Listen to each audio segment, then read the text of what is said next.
Hi everyone, if you're back on my channel, it's not by choice. I believe that it's the Holy Spirit. So welcome to Keep God Simple. Okay, today's Bible verse is, the dead usually stay dead. So let's read John 20.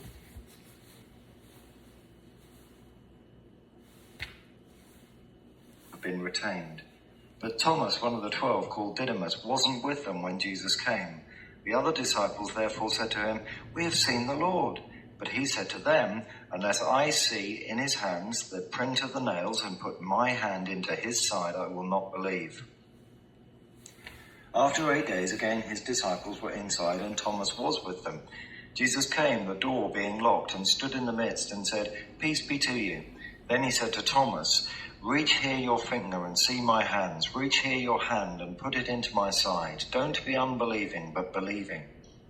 Thomas answered him, "My Lord and my God." Jesus said to him, "Because you have seen me, you have believed. Blessed are those who have not seen and have believed."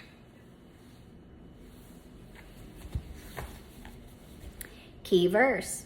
Thomas said, "First I must see the nail scars in his hands and touch them with my finger. I must put my hand where the spear went into his side. I won't believe unless I do this." What are some of the similarities and differences between Thomas and Sarah? How can you identify with the uncertainty experienced by Thomas? So what in your life kind of that you're thinking about is very similar to that? Thomas saw Jesus, served Jesus, and was saved by Jesus.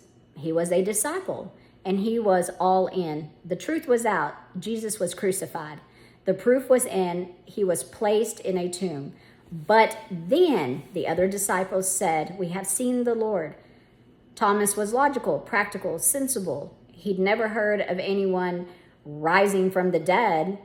He was risking his sanity knowing that 100% of the people he knew who died stayed dead. Sure, there was time Jesus called Lazarus from the dead, but could Jesus rise from the dead on his own?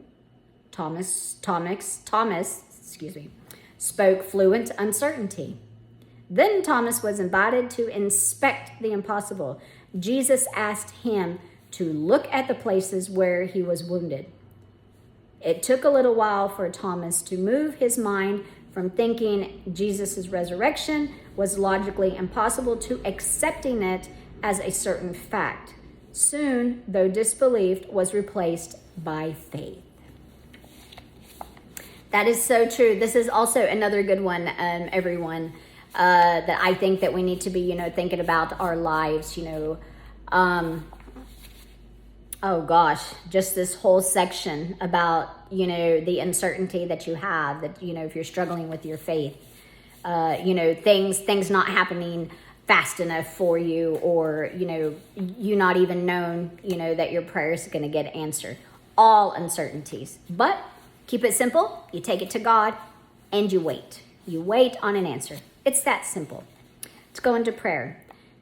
There are times when I can be where Thomas was.